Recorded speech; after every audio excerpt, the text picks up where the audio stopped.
On this edition of The Local Click, we have Lisa McCurdy and David Close with Full Circle Realty, as well as Miss Deborah Leach with the Canyon County Senior Center. Plus, we'll talk to Justin about lots of technology news and tips, and we'll have a new Ask the Experts guest with us, DTC employee that you don't want to miss. Learn more about fun local events and interesting people throughout the heart of Middle Tennessee, with a dash of everyday tech talk thrown in for good measure.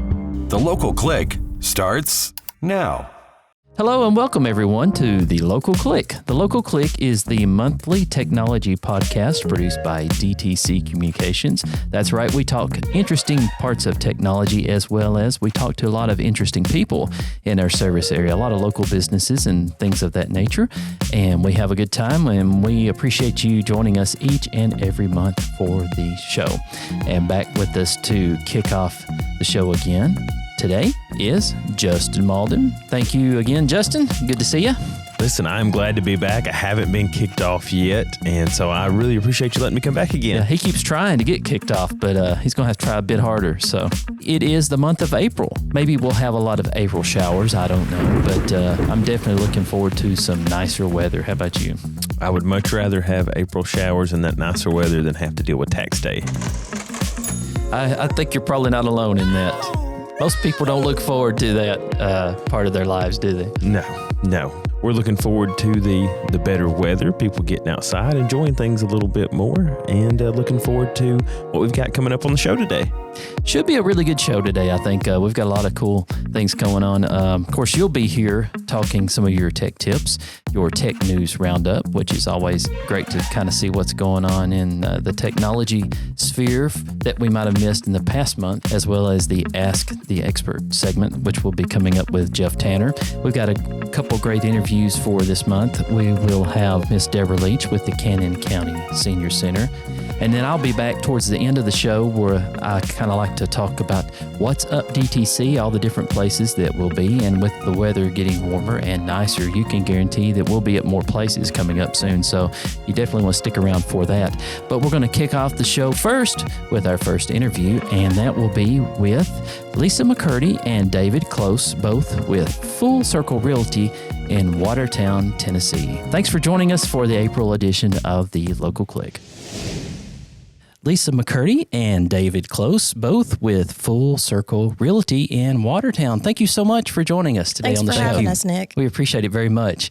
So before we get started into the nitty-gritty of real estate, and I know that's something probably on a lot of people's minds right now. There's a lot of people looking to buy or sell right now. But I want to learn a little bit more about both of you, if I could. So Lisa, why don't you start us off? Tell us a little bit about you. I grew up in Wilson County. I graduated from Mount Juliet. Okay. And I lived in Smith County for a while. And then I eventually made my way to Watertown, and I love it. It feels like I've been there forever. So you have a lot of ties to Middle Tennessee then. Yes, very strong ties. Yeah. What about you, David? I'm a hometown Watertown boy. Graduated high school there.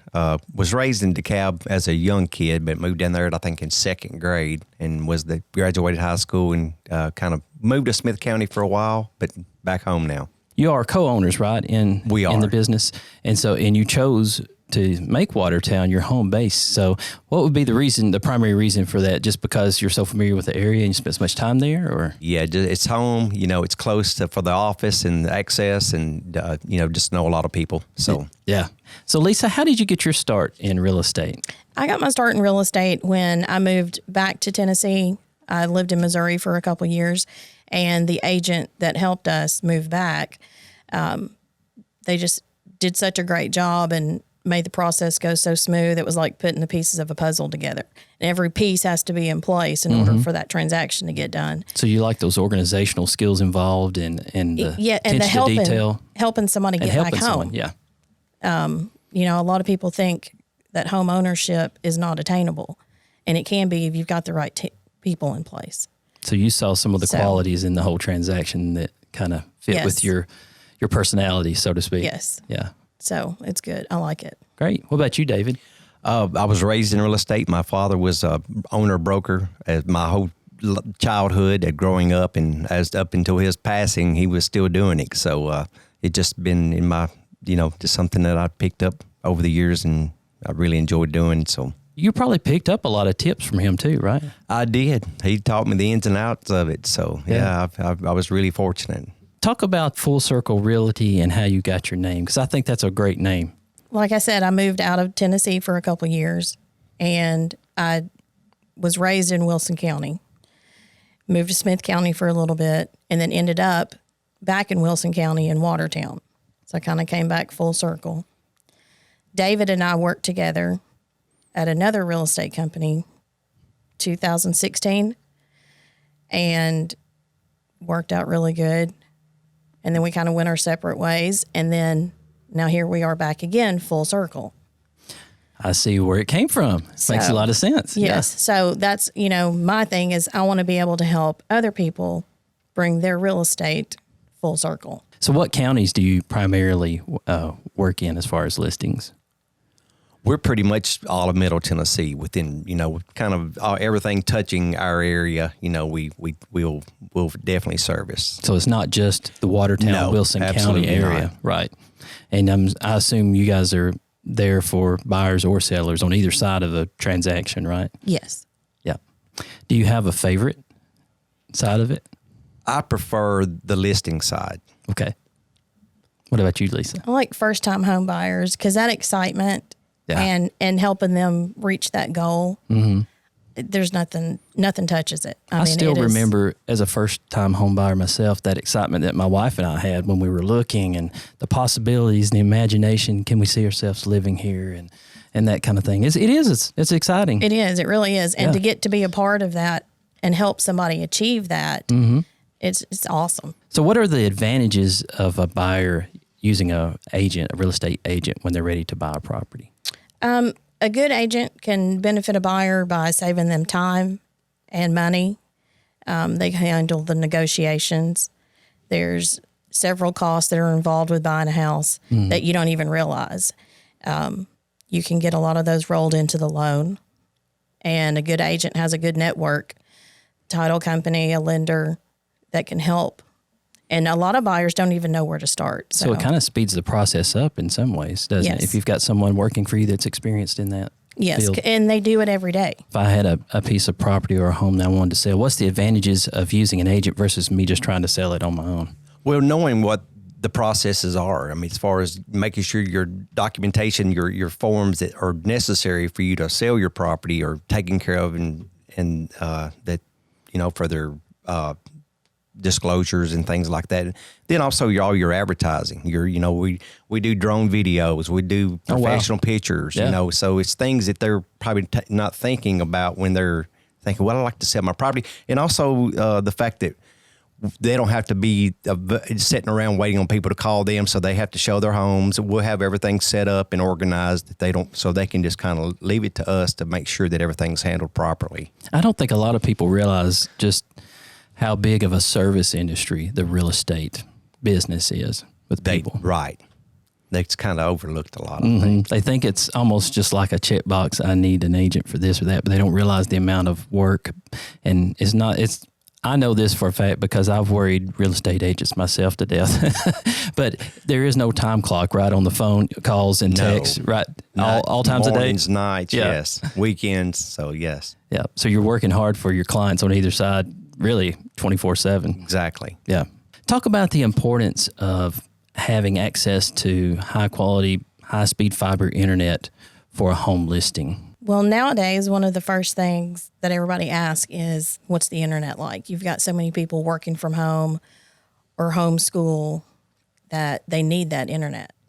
And that is 9 times out of 10 one of the first questions that we get asked. Wow. And I'd say if there's not access, that would probably hamper the sale or of that property, right? Yes, it can. Yeah. Have you noticed that there's the same thing? There's an increase in people really asking those kinds of questions early on in the process? Yeah, they do. That's very important to people. Yeah. We've noticed, we hear a lot of people talk about some of the first questions asked, and sometimes it's not like, do I have city water or sewer? It's like, what's the internet like? Right, exactly. Right. You have high-speed internet. Yeah. And so who is it with? So DTC is always been really good for this area, so. How has the market changed in the past few years, especially after the pandemic and that sort of thing? Have you noticed a change in that? Oh, it's changed quite a bit.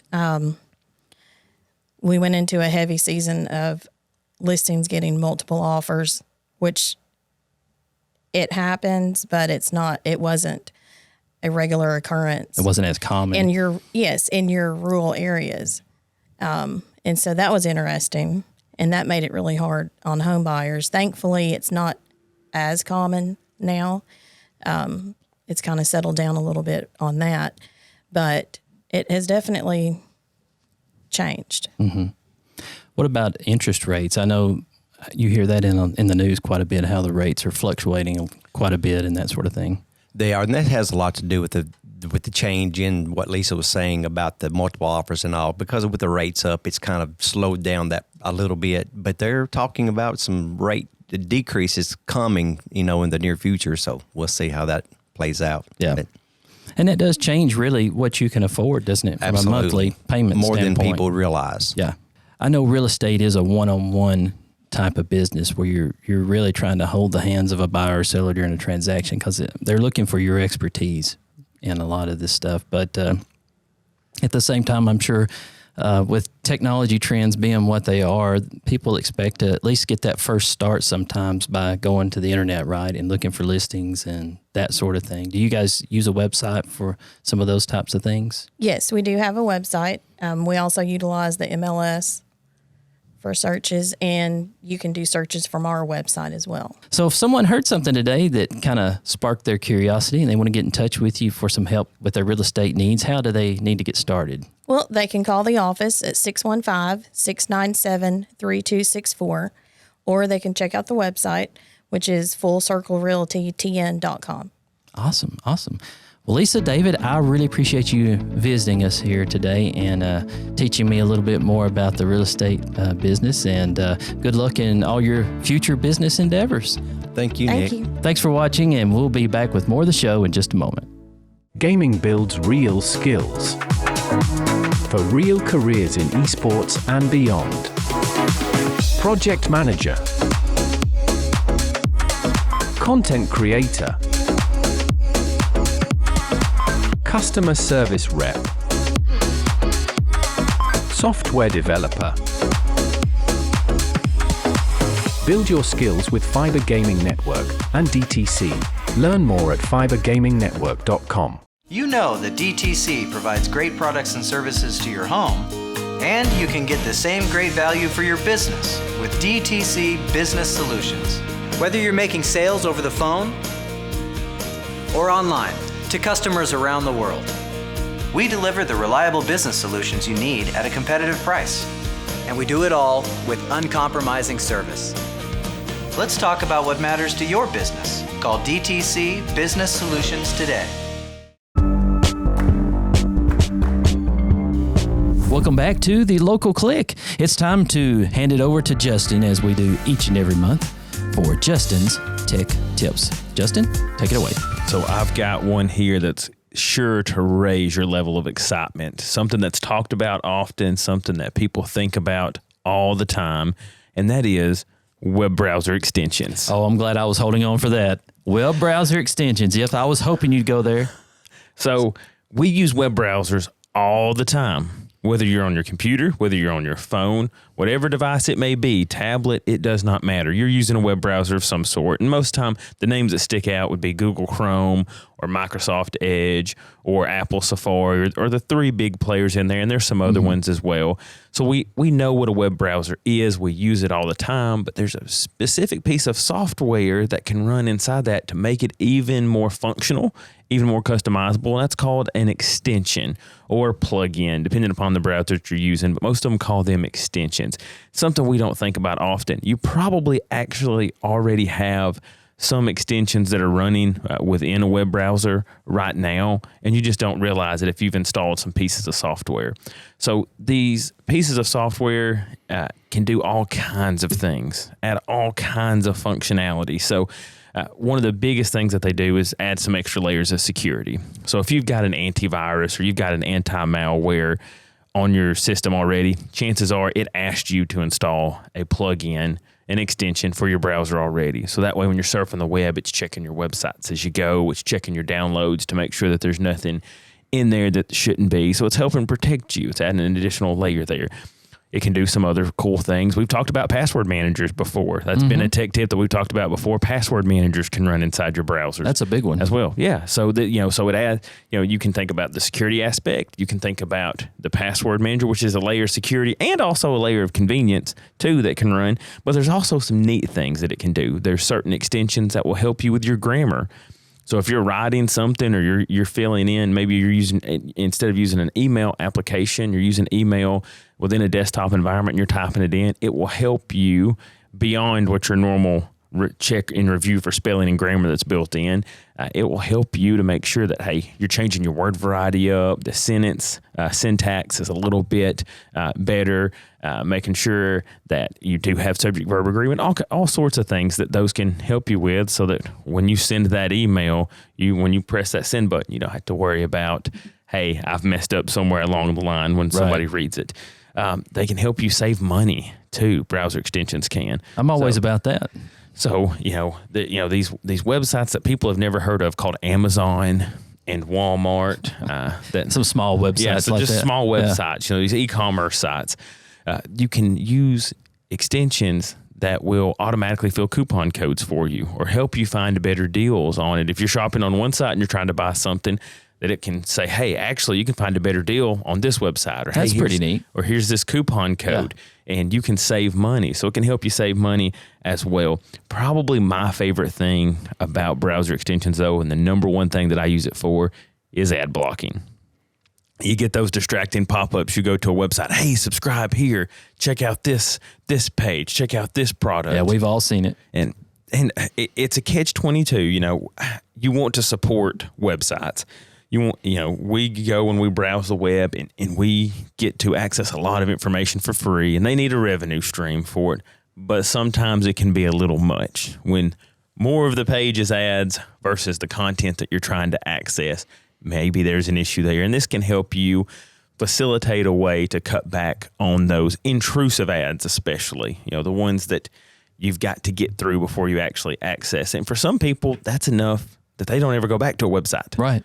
I don't want to come back. If I've got to deal with this every time, why would I come here? And this may be a way to help bypass that as well. So there's all kinds of things that you can do with web browser extensions. There's literally hundreds of thousands of them available.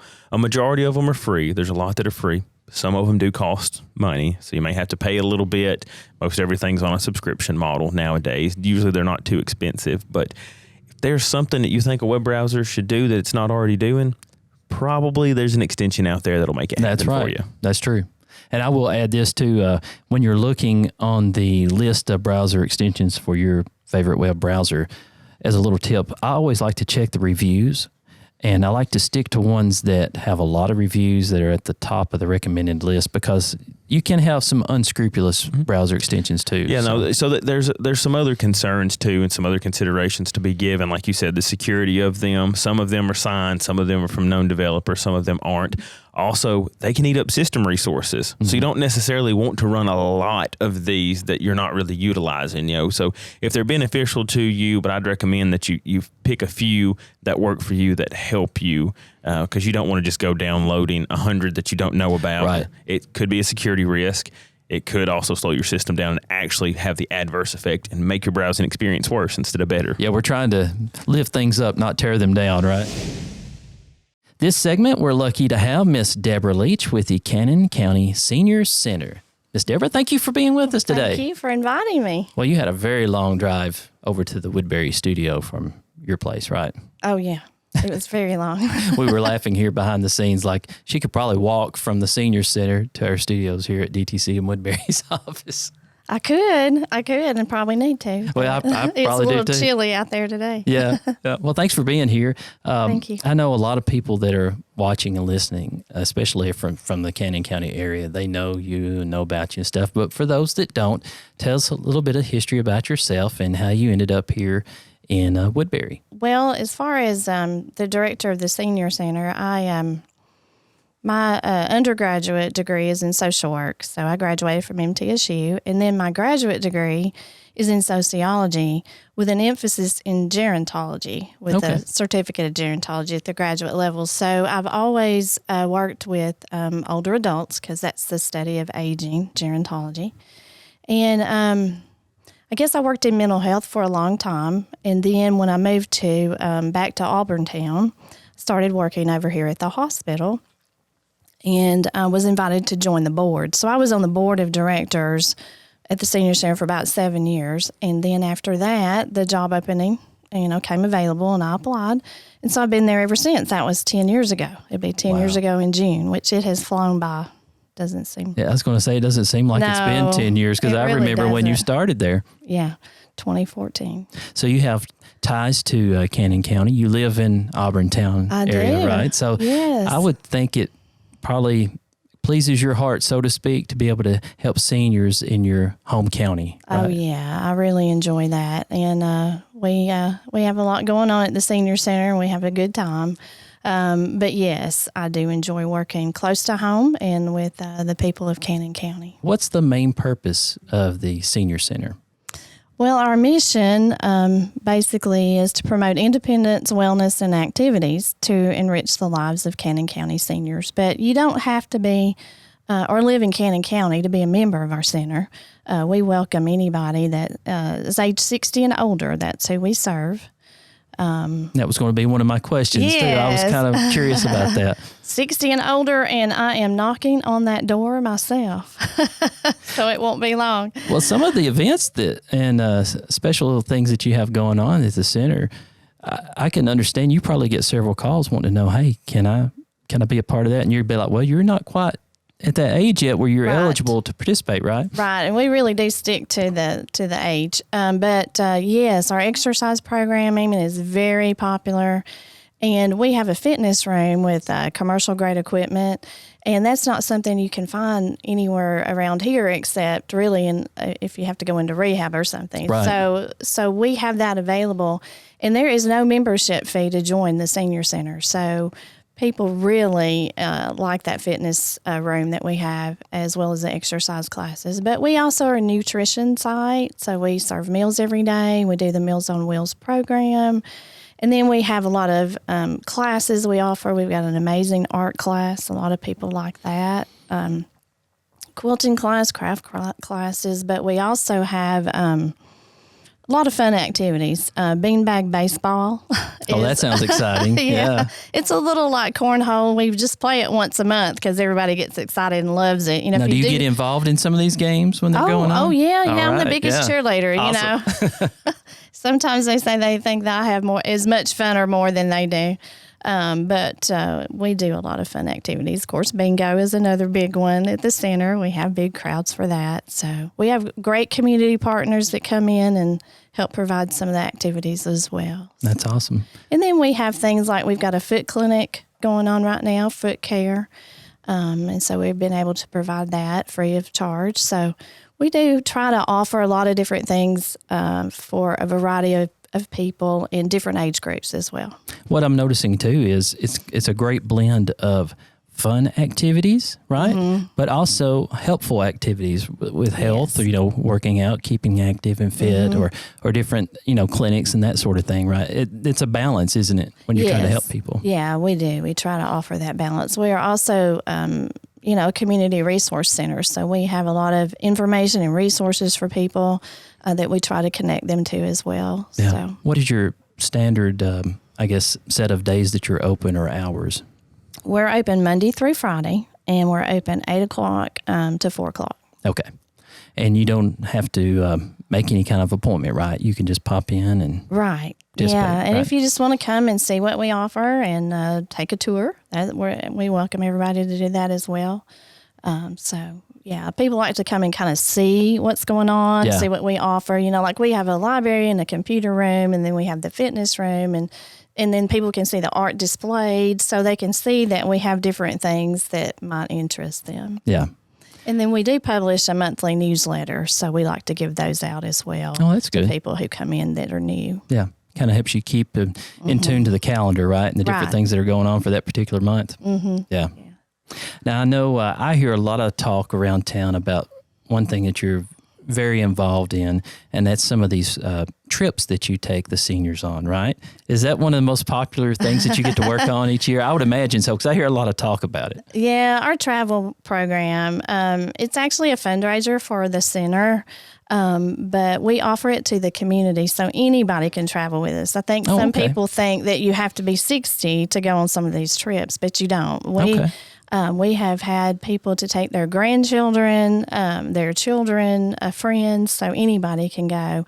But yes, we do international travel as well as domestic, and then we also do bus trips. And sometimes we do day trips that are short trips. But our international travel has been really amazing, and I've been fortunate to be able to go on some of those trips. And for me, I wouldn't have otherwise probably ever done that. And not just you, but a lot of the people that are interested in this. It doesn't come up every day where you have where do you get started if you want to go on an international trip somewhere? You know, how do you get started? Haven't you helped them through that process and setting up some of this? That's a big deal. Yeah, it does. It does take some time, but typically I meet with the travel agents, and I have some that I work with that specializes in group travel for seniors. And so we select at least 2 trips a year have been international, and then we will do some domestic. And so we just focus on those. Right. But also have some cruises that we do that's as fun. well. So this October, we're going to England, Scotland, and Wales. And then this summer, I have a tour going to the Canadian Rockies Glacier National Park. So we do have people booked on both of those.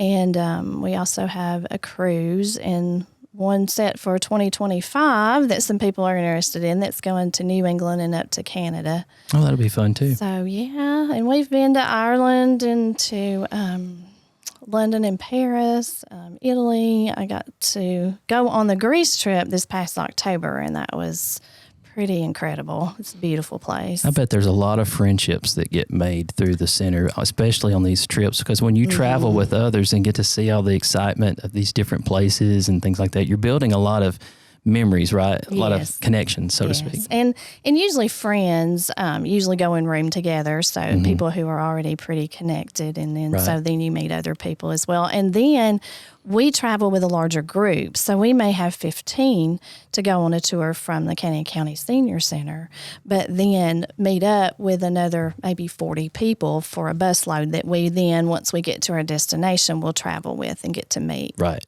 Talk about a little bit about the volunteers that like to help, and are you always looking for volunteers to assist with different things at the center? We have about 50 volunteers that are seniors. So we really, of course, volunteerism is really big, as we know, in the state of Tennessee, but also with the Tennessee Commission on Aging that we have a contract through. They track and want us to keep up with volunteer hours. So volunteerism is really important, and we use a lot of volunteers. I have volunteers at the front desk, like right now you walk in, with volunteers.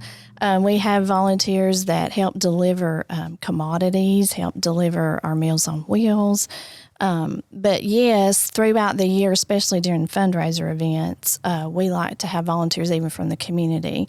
For example, the Lions Club, they help us each year with one of our big fundraisers, so collecting trash for Good Old Days. So they always volunteer and help us through that. But yes, to answer your question, we need volunteers.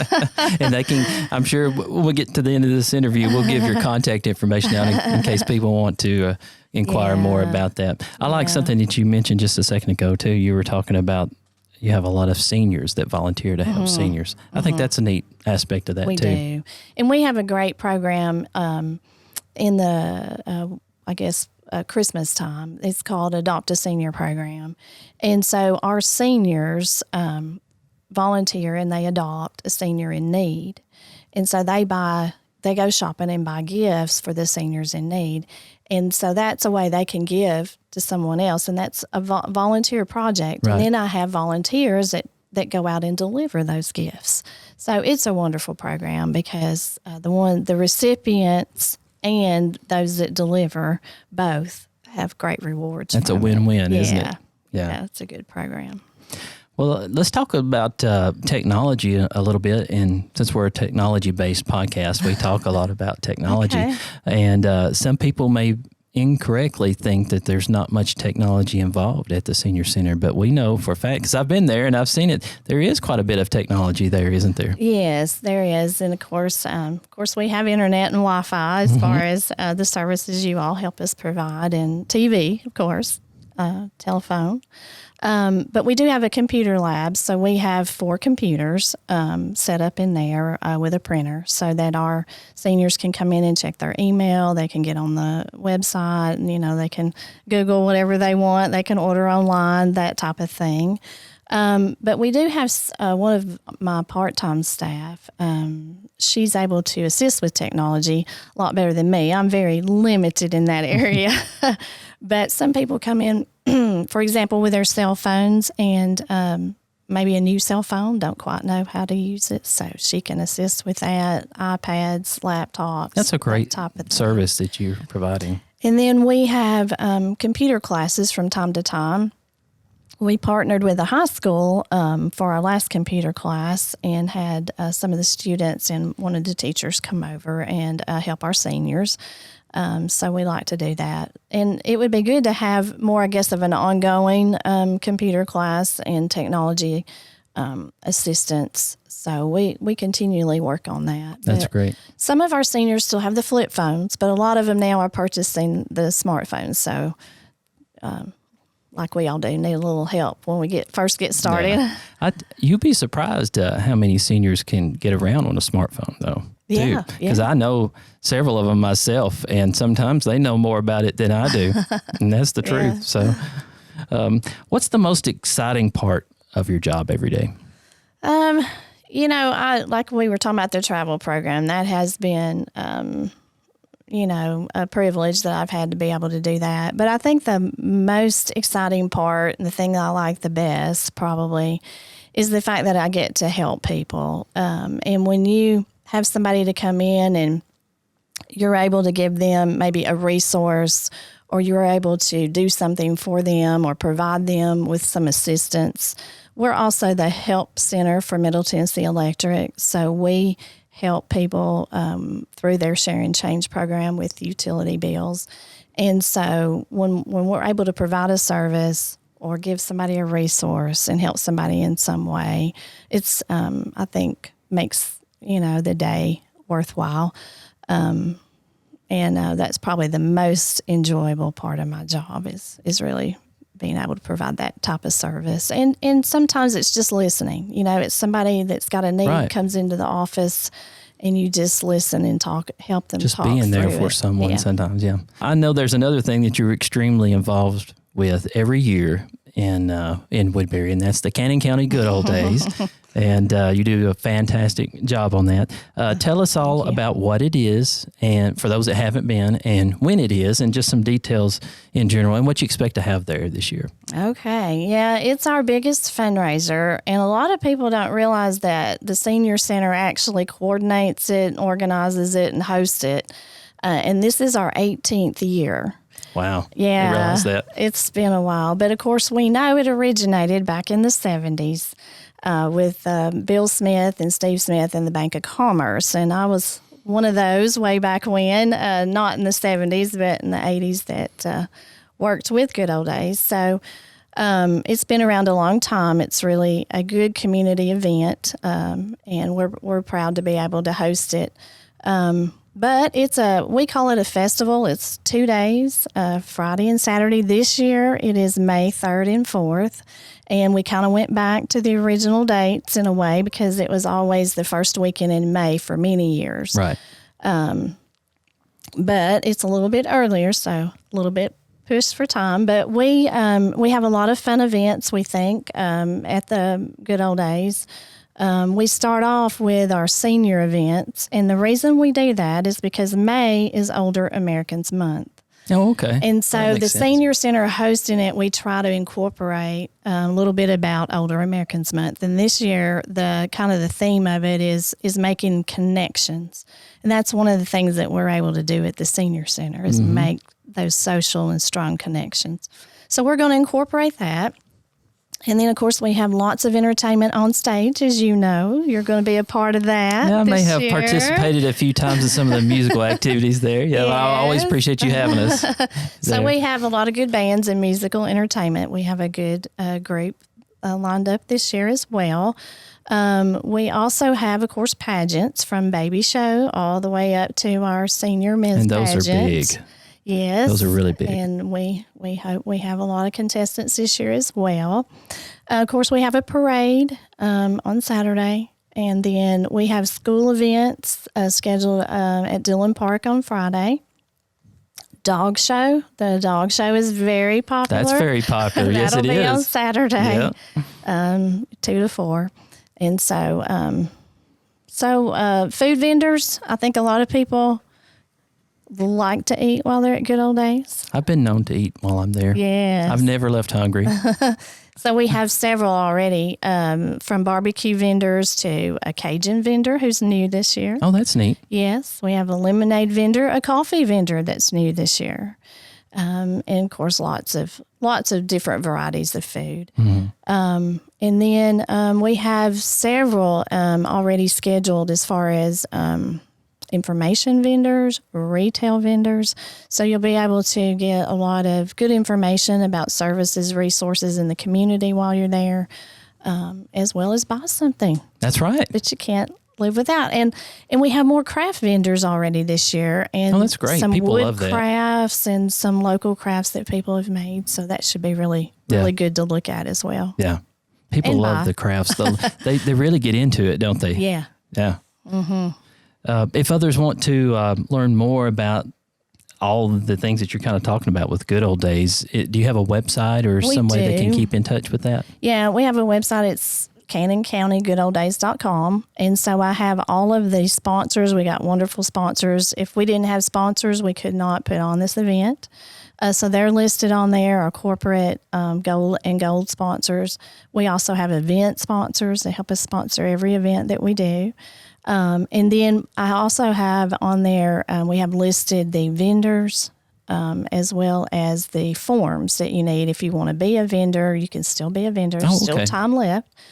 Or a sponsor if you want to sponsor. So one you of can our access events. all of those forms on your website. They don't Yes. have to physically come there and You can print them off and mail them in. And then we have the dog show on there and all the pageant forms on there as well. So. Well, thank you so much for your time as far as the time and effort you put into keeping the tradition going, because it is a tradition in a small town. You know, it's a big deal, and people, they want to see it keep going. So I know it's a labor of love. I know the amount of hours that you put in this, because we talk about it every year, and it's a lot of work for sure. So Yeah, it is, but we have a good board of directors, and like you said, we have volunteers that help us. So it takes a lot of us to put it all together. But just to share a quick little story, I get a lot of people that talk about Good Old Days and say, well, you know, I met my spouse there, or my best friend. I met my best friend there. So it is more than just a festival. Right. It's a place to gather and a place for people to meet people. well, I think it's exciting that we can continue to keep it going, because really that's the livelihood of a smaller town, isn't it? It is. It's the tradition, it's the memories you make, it's the sharing these kind of moments with your friends and your family. And it's really kind of, in my opinion, kind of what sets apart some of our great local smaller towns than some of their bigger cities. Yeah. So if people want to learn more about the Senior Center, about the Cannon County Senior Center, what should they do? Should you have a web address or a phone? We do. Or? We have a website, CannonCountySeniorCenter.com. Okay. We also put our newsletter on the website, so it's monthly. And so they can, click on there and kind of see what we have going on. Okay. But they can always call our phone number, 615-563-5304, or just stop by for a visit and check us out. Well, there you go. Well, keep doing what you're doing. You're doing a great job. I hear nothing but good things about you throughout the community. Good. So, Thank you. And she's a hard worker, folks, let me tell you. So, but thanks for being here, and good luck at Good Old Days too this Thank year. you. So stay tuned. We'll have more of the show coming up in just a moment. My name is Ashley Roth. My husband Caleb and I own Stain and Seal Experts based in Alexandria, and we're a DTC customer. Caleb grew up in the fence industry, so when we got married and wanted to do something on our own, it made sense for us to start staining fences and manufacturing fence and deck and log cabin stains. We manufacture our own stains that check all the boxes for us that we offer to our customers here locally as well as nationwide that buy our products. DTC services all of our phone systems. We also have their fiber internet. For our phone system to work is instrumental for us. We rely heavily on our internet and phone services from DTC. It means a lot to us that they're local, that they've always been local, and that we're able to support them, and their services give us what we need to support our customers. Hi, I'm Ashley, and that's the DTC difference.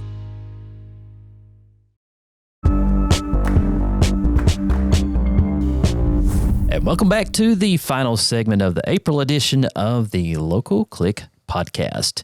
And it's time for the part of the show that we like to call Ask the Expert. And so for today, we have a new expert, and that would be Mr. Jeff Tanner. Jeff, good to see you. Thanks for being here. Well, it's an honor to be here. You have, we were talking off camera, you've been here at DTC for quite a while.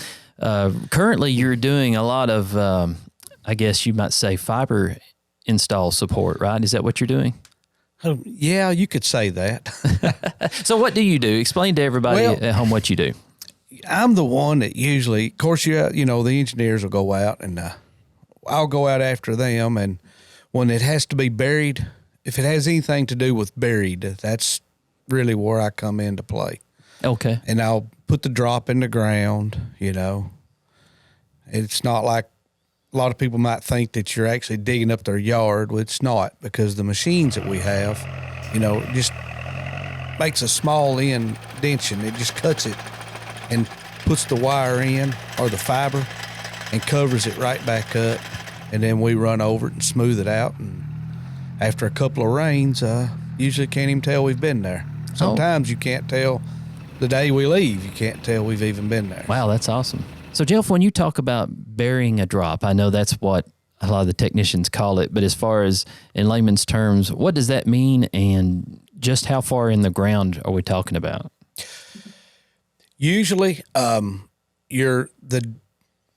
ditch that we create for the drop to go in, which is an open and closed ditch, is approximately about 1.5 inches wide. And like I said, it's open and closed. So the plow puts it in and vibrates it in. So it's really just basically open and closed. It puts it in and just closes it back. And we try to get 6 inches, and we can go as far as 18 inches. If it's a clear run, we'll probably put it in 12 to 14 inches in the ground. And the nice thing about the equipment that you're using, it sounds like even if you had to go 18 inches deep, we're not talking about a huge width, right? No difference. Right. There's no difference at all. Right. There's no difference from 1 inch to 18 inches. Yeah. So basically what you're doing when people call in, I guess, to sign up for fiber service, a lot of times that fiber cable will need to, of course, run to their house. Yes. And so it's your job to basically get it from the pole near the road to the side of their house and make it safe and secure and look good, right, for the customer? Yes. Okay. Yes. Gotcha. So what can, if I were to call in and I wanted to sign up for service, would you basically be able to advise us of where that line needs to go? Do I need to know anything to tell you, or do you kind of take care of the whole process? Pretty much take care of the whole process. A lot of times it's nice to know, like if your water's coming in the front of your house and stuff. If you know that, it's nice for us to know it, but it's not a requirement. I mean, most people don't know that anyway. So it pretty much falls on our part, because we'll do the 811 call to get all of your utilities located. Right. So we don't come out and start cutting stuff, because that's the one thing we don't want to do, is to cut any of your utilities going to your house. Right. So how long does a typical job, I know there is no such thing really as typical in anything in life, but on a normal call, how long do you think it normally takes to bury a drop? Typically 30 minutes. Oh, wow. That's a lot quicker than I thought. Yeah, it's, sometimes it's quicker than that. Wow. It just depends on what you run into. And if you have to, if you have to go under sidewalks, it can add a little time. Flower beds, a lot of times will add some time, because to get it, we have to rake it back. Right. Do what we have to do. And then we always put it back like it was when we got there. So I guess really what it sounds like to me, what do you think, Justin, is if you're on the fence, no pun intended, about getting fiber at your home because you're worried about how the cable will actually get to the side of your house, it doesn't really sound like it's that big of a deal. It sounds pretty close to hassle-free as you can get with something. Yeah. So y'all are taking the worry out of it. The end user, the consumer, doesn't really have to take care of anything. It's all being handled on Jeff's end and what they do through engineering and the other departments here. And we appreciate what you do, Jeff. We want to make it a happy customer experience. Well, we're going to turn the page, so to speak. We're going to hand it off to Mr. Justin here, like we do each and every month, for what we like to call the Tech News Roundup. So, Justin, you take it away and let us know what's going on in technology this month. So, not a lot of new products, software, feature things that have really happened over the past month. It's kind of been kind of slow there. Really, the biggest news that we had as far as software development goes, Sam Altman, who's the CEO of OpenAI, did recently tease ChatGPT 5. And I know we talk AI all the time on here, but it's always at the forefront of the news. And what's really interesting is in his comments, he was teasing it, so it's probably going to be summer to fall release. But he said compared to ChatGPT 4 that it makes ChatGPT 4 look like it stinks, basically. So he is really hyping it and talking the improvements. He's talking the talk, right? Yes, on it. And there's been huge jumps already in that technology space, so much so that even recently here, our own state legislation passed called the Elvis Act, and it was signed into law by the governor. And what the Elvis Act stands for, because we all know the name Elvis, but it's an acronym for Ensuring Likeness, Voice, and Image Security. And so what that does here in the state of Tennessee, we're known for music recording. We have Music City in Nashville. And so because of the space and how important it is here, the state of Tennessee became the first state actually to enact legislation to help prevent any sort of copyright infringement or unlawful use through artificial intelligence, through AI, of any sort of entertainer's image, likeness, voice, or whatever. Because voice changers are becoming very, very popular right now. And so they want to make sure that credit is being given where it's due, because a lot of these AI technologies, though they seem so fascinating, they have to have models to learn, which means they're using things that are already existing. So these voice changers are using real people's voices. They're using the vocals of real artists already in order to capture and to learn what a natural language of a human voice sounds like.